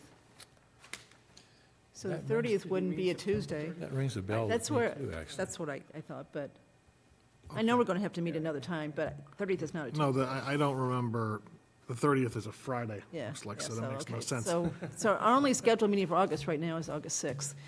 Okay, so there's 16. Mark has taken a stab at ordering them. Remember, the commitment we've made to planning board is to put MBTA as the first substantive article. So keeping that in mind as far as looking at this. Substantive is in the eye of the beholder. I would say that 3, 4, 5, and 6 could be deemed substantive, so I propose moving 3, 4, 5, and 6 after MBTA.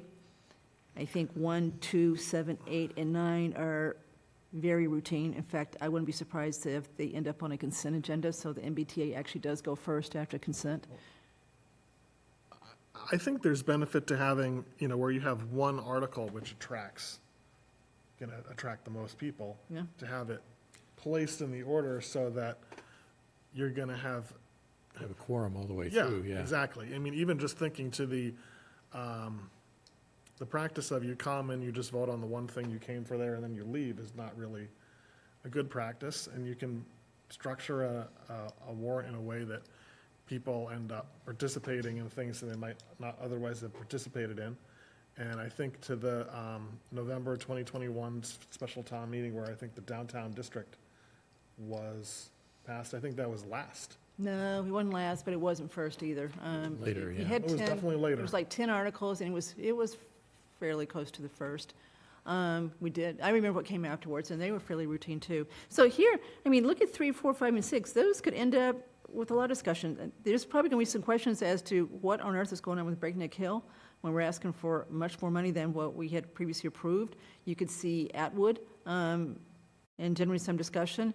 You could see if we end up increasing the police or fire department budgets for fiscal year 25 because of the study, that could have quite a bit of discussion. I don't know about the EDC coordinator, but, Number 16 is going to be discussed. oh, yeah, so remember we got rec coming too. That's a good point. So I just, this meeting, I assume we would have had a special town meeting, but I still think that the centerpiece of this is MBTA, and Yeah. they have asked for it to go early. So, Sam, Yeah, I guess I'm torn about that one. I think that you will probably lose a number of people after the MBTA community article, whenever that happens. So, so we lock the doors. yeah. This is not something we need to decide tonight. I mean, but again, I think. No, it's- but we still got to start thinking about it, because, again, we got one meeting in August, and then September's here. Mark said go to the printer the first part of September, I mean, so, another thought is, with not last year, the annual town meeting before, the article that drew the most attendance was the Gonkplex, but yeah. Gonkplex was not just placed number 1, 2, or 3. Yeah. And No, it we would've did been that completely- strategically yeah. to get some things, we wanted an audit there for the park. Now, we did do Hopkinton after that, but we definitely wanted the park to go, we definitely put the park articles in front of that, so we'd have a big audience there for that. So yes, we did do this. Maybe reordering this to put the MBTA thing sort of in the middle somewhere after some things that we also want a sizable. Yeah, I think where it's placed right now makes some sense. Well, I definitely think that rec should come after, because. I agree. Okay, because I still think those are your two real substantive ones. I just don't know what anybody's going to say about Breakneck Hill or Atwood. Somebody may say, how did we get here? And we'll say, no good deed goes unpunished as far as Atwood, and Breakneck is a long story. I could put those two later, though, frankly.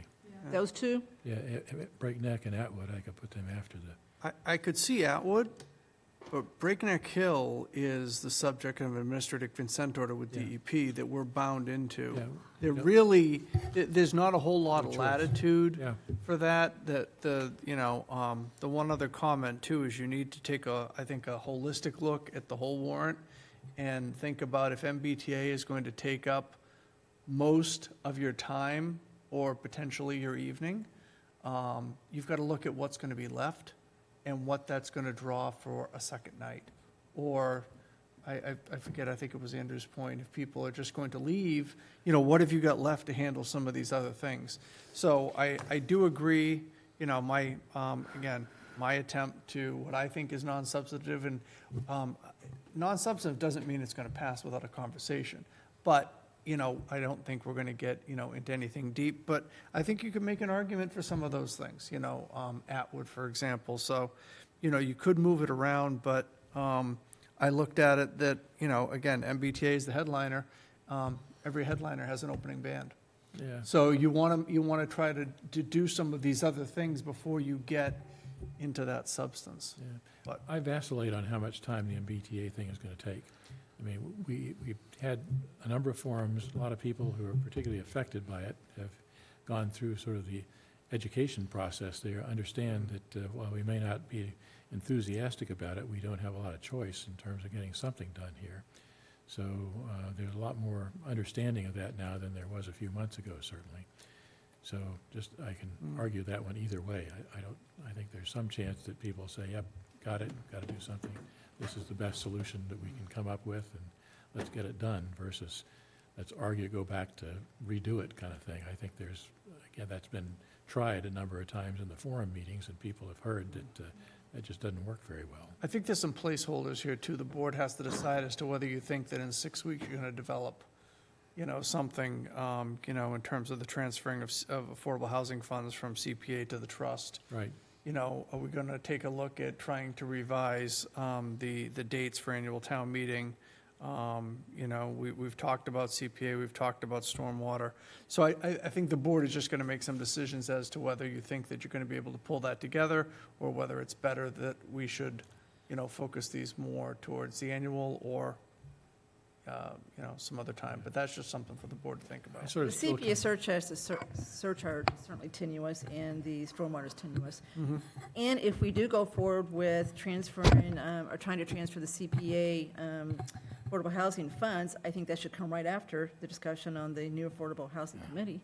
Those two make sense to go I together. don't think you're going to be able to transfer the CPA funds unless the CPAC Right. votes Oh, I to agree. do so. I think they And- have to vote for it, right? That's a requirement. They Yeah. have to agree. Right. To be on. And they've indicated that So they're far, not no. terribly enthusiastic about Yeah. that. But if it Maybe- were to be on there, they were to agree, Yeah. then I think it should come after the committee reform. So I think the town is under the gun with the MBTA communities, and I kind of think that would be good to deal with while everybody's fresh.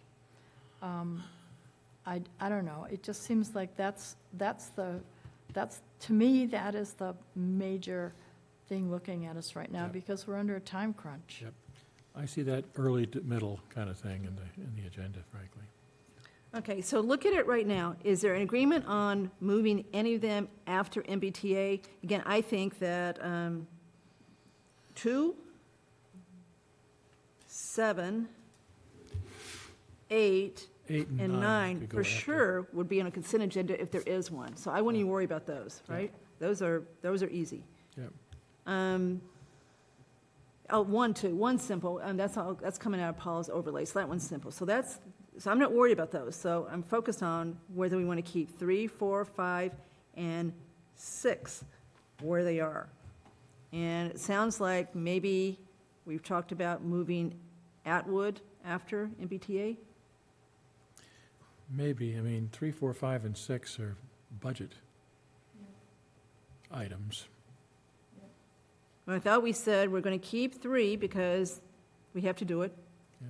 We're in an order, so we don't like it, but we've got to do it. We've got to increase the money there because of the asbestos. Mark, do we know that that's a reasonably firm number at this point? I thought they were still trying to figure that out. The upper limit that we have is going to be the upper limit of it. Aren't they doing more test borings and whatever to determine what's going to be required? I think they've done the extent of the test borings. I can check with Melissa. Okay. I think the range was, from somewhere between, almost $600,000 all the way to another 2.1.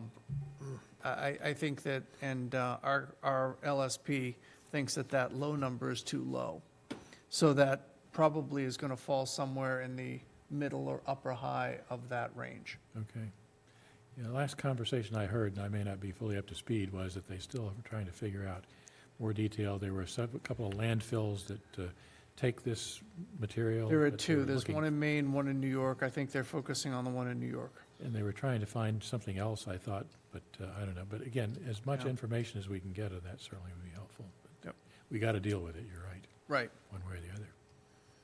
Again, I thought we were having the special meeting for the MBTA discussion.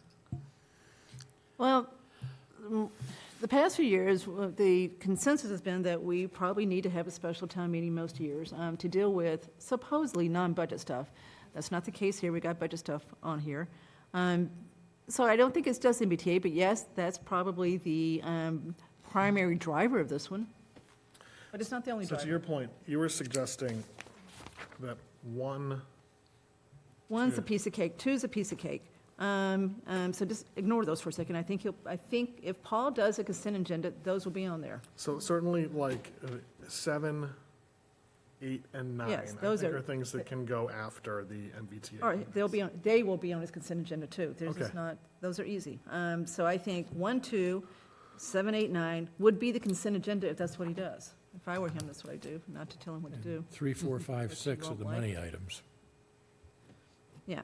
And 2 of those are fiscal year '25 budget items, possibly. Please, Well, just for our, placeholder purposes, I would suggest that if you want to move, do you think that the presence of them probably on a consent agenda means they're okay to stay where they are? yeah. Okay, then Yeah, and I'm basically okay with the way this is ordered right now, and I think it makes sense. other than maybe moving Atwood below? No, I don't. Leave it I don't- there? Okay. Leave it there. Okay.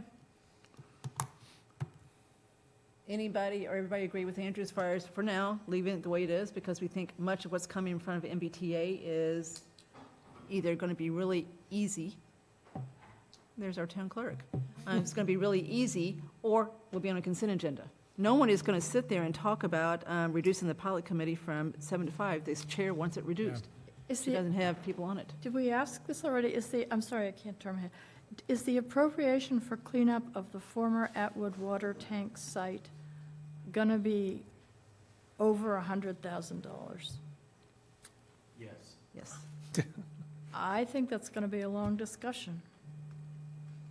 Well, again, I'm not sure what choice we have on that one, right? I think we need some more information before we proceed. Okay, so maybe we leave it alone for now, and we talk about it again on August 6th? It may well be that that one gets moved to the annual town meeting. Okay. Yeah, I agree with Andrew. I think this is not a bad balance here. I mean, the MBTA thing comes early, not necessarily first, but early. Can you ask Paul if he intends to do a consent agenda for I this can. one? Okay. And tell him if he needs suggestions, we'll be happy to give them to him. Vanessa has her hand up. Okay. Vanessa? Okay, so can you bring her over? Hi, can you hear me? It's Kristen Laval, 12 Southwood Drive. Yes, we can. Marguerite, I agree with you on Atwood Street, so thank you. I think moving that down is a mistake. The only thing I was going to ask is why not, we need people to show up to the meeting and what they care about.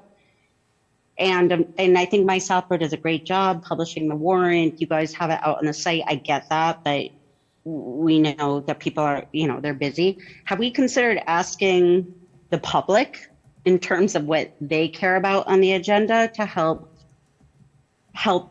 what you're trying to accomplish? Because I know in the times in the past, it's been discouraging to some to see things kind of felt like buried at the end. So I appreciate all the contemplation you're all giving, but why not ask the people that we need to vote? Like via, quite frankly, the Southborough Community Facebook page seems to be the most widely viewed page these days, but why not ask them? Because we need them to show up. Because I think you get, with 100 people, 100 different answers as far as what to do here.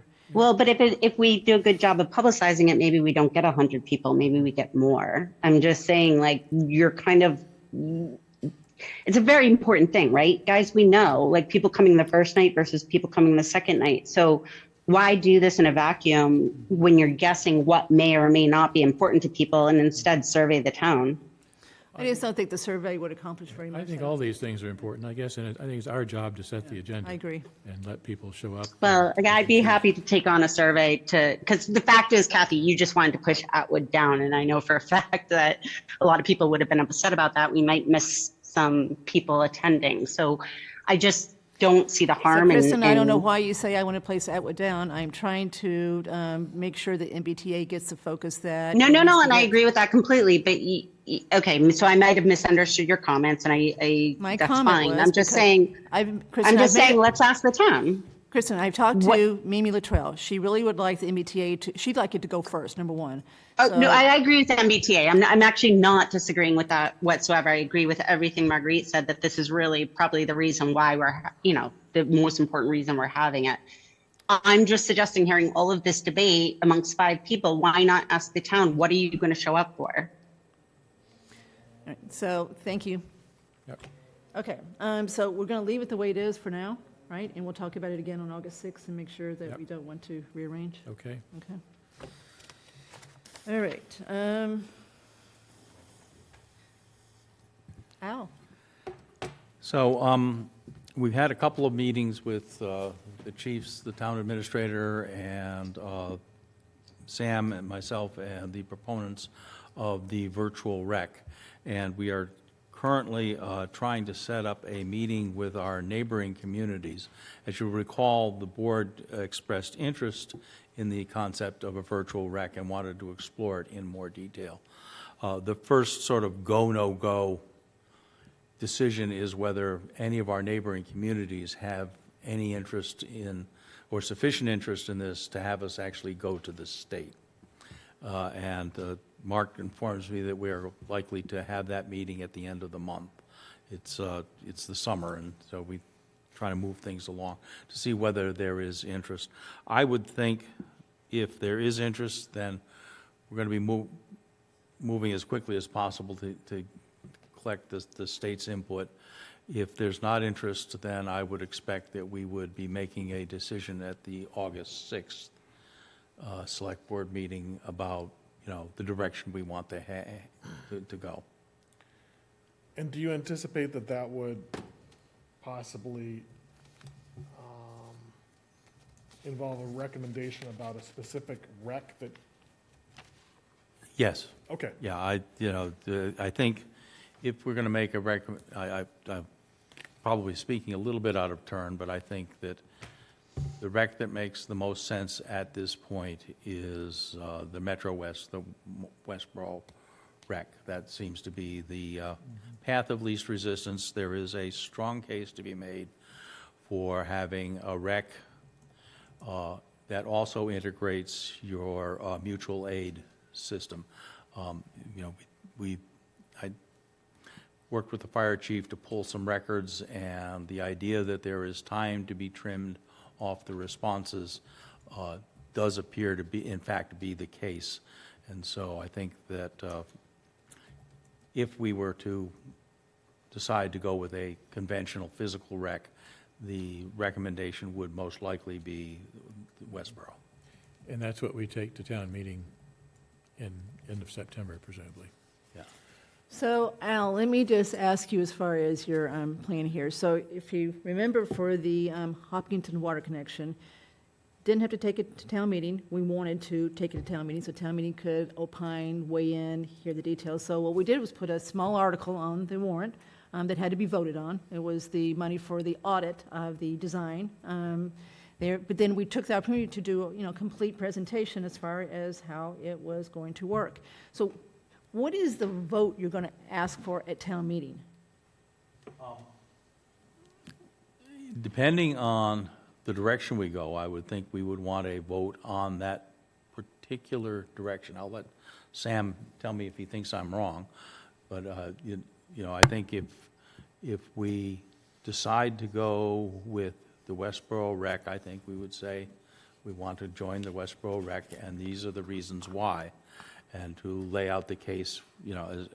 I think I'm increasingly convinced that we're not going to, in the long run, save any money. We may not spend more, but we aren't going to save money versus what we are spending today. But if we went with either a physical rec or the virtual rec, we will see deeper and more effective communication services that will be available to the town. And So you want town meeting, I just want to make this clear, you want town meeting to approve the select board entering into an IMA with Westboro and whomever at that point. That's what you want town meeting. I'm not to say. asking. Not approve, yeah. I said approving, entering into an IMA. You won't have the IMA done by then, I don't think. It's a non-binding vote. Yeah, so I wouldn't ask for approval, I would ask Right, so for I'm just trying to- recommendation, but yes. Trying to imagine what the language of the article is going to be that you're going to ask the town to vote for. Basically, to support the select board Yeah. in pursuing the IMA. With Westboro. With, yeah, if that's the choice, which it looks like it will be, but it's still not totally set. Right? So that's what I'm just trying to understand. I think, what- the alternative would be to support either joining a physical rec with Westboro or a virtual rec. That would be another possibility if we get to that point. Well, I also think it makes sense to see if we can have the chiefs, police chief and fire chief here for the meeting on the 6th, where we'd be talking about this in more detail. Yep. Yeah, If we need a special meeting in August to do it because you're not quite ready, we can do that too. We'll work around everybody's vacation. So we do need, I think, on the 6th to place a stake in the ground, because I think there are things we need to communicate to the community before town meeting. I think that going on Southborough Access Media and explaining what we've been doing and why, going before the Dolmens Club and explaining what we've been doing and why, and other civic groups. Maybe a public forum. And a public forum, yes. I don't want a repeat of the last experience, and I would probably lobby to move this up on the agenda, but for that reason. That's a good point. But if we're going to put this on the agenda and ask for people's support, then I think we need to make our best effort at securing that support. So not to beat this too much, because you could also ask for general support for doing a rec, and without being specific, details, select board to work out. You could do it that way. The last time the experience was, those were citizens petitions too. They weren't select board's petitions. Those were citizen petitions that came forward, so this will be much different. It seems to me it's much more effective and transparent to say, if we know what the specific proposal is going to be, I think we ought to lay that out for people. And if it is Westboro or if it's virtual, we ought to explain that, communicate, educate people as much as we can, and get their feedback on that, because we said we would do that. And If where it's going to be the details or what are going to determine someone's decision, I agree with you. And as much as we Westboro know. may give people more comfort than just a general, we know we're going to do it, so. Correct, yeah. I don't know. so my other question, Al, did you say that it looks now from the information you have that going to a regional rec will not save money to the town versus what we're doing now? In the long run, I think that's correct. I not save think- much operating money, but Yes, the state support, the state subsidy for the first 5 years actually Yeah. would save a Yeah. substantial amount of money. Also, Yeah, the there's capital. Ongoing capital costs. Right, Yeah, capital costs. there's a substantial savings for the first few years as the state covers our operating expenses. But in the long run, I think we aren't going to save a lot of money on the operating side. The Compared state- to what we have right now. Compared to what we're, with one, Right. with one dispatcher. But I if will we were point to out, double or triple that, we would save money going to. yes, Yes, yep. Assuming that the state receives federal money to implement these programs, which it's all up in the State Well, gets mo- us money from cell phones, so Margaret, they get the money for this through the. the other place where cell phone we bill. will save money, or we believe we will save money, is on the capital side. where Technology, yeah. The state will take over responsibility for, or the rec via the state will take over responsibility for managing things like our radio networks. Yep. And that is not a trivial expense. There's a lot of very sophisticated technology that is very expensive. And so there will be some capital savings. But on the operating side, to give you an example, Foxborough, the assessment for each of their towns is now $600,000, which is about what we spend all in on a single dispatcher system. So I think the reality is that this is not about saving operating expense. This is about improving public safety, with the added benefit that maybe we will save some on the capital side, but it's really about having deeper and more effective support than we can do by ourselves. And by the way, we are having trouble hiring dispatchers. Yes, we are. We're having trouble hiring people, period. And, there's a gigantic demographic shift going on in the labor market right now. And we're going to need to think more and more about non-traditional ways of providing the services that we need. And so, regionalization is, I think, something that we're going to be facing again and again and again over the next 15 to 20 years. Not that I'm going to have to worry about it. We're already doing that. Oh, in a come on, variety of Al, places. be optimistic, optimistic. Okay, so I'm just not going to worry about it. right, Okay. but I think what my question is it premature to bring this to town meeting in the fall? No. No. We've been working on this quite a while. Yeah, I know, but 18 in months. terms of the situation is still fluid. I don't think it will be that fluid by time. Yeah. All I right. And don't- even the, Mr. Butler and the folks who are interested in the virtual rec, I thought recognized that this just can't go on forever. At a certain point, we need to, make a decision. Yeah. I just think that it could be a wildly unpopular decision if we move too fast into a rec that turns out not to work out. I just don't think anybody's going to characterize our movement as too fast. Yeah, I think this is moving at a fairly standard pace for government. So I'm still surprised at Foxborough being 600, because it was 250 when we went down there, so I don't know what's caused them to go from And 250 to 600. Holbrook and Neshoba are still around 300 or something like Yeah, that. so part of something's Foxborough- happened to their cost. Foxborough- The state money, the state operating money is beginning to run So out. maybe that's all it Yeah. is, they just don't have a And, subsidy. or at least that's my supposition. The reality is, when we did this study of the other recs, they're spending the same amount per dispatcher. They're spending, so it's there's not a lot of money to be saved, because it's on the operating side, because the operating side is all labor.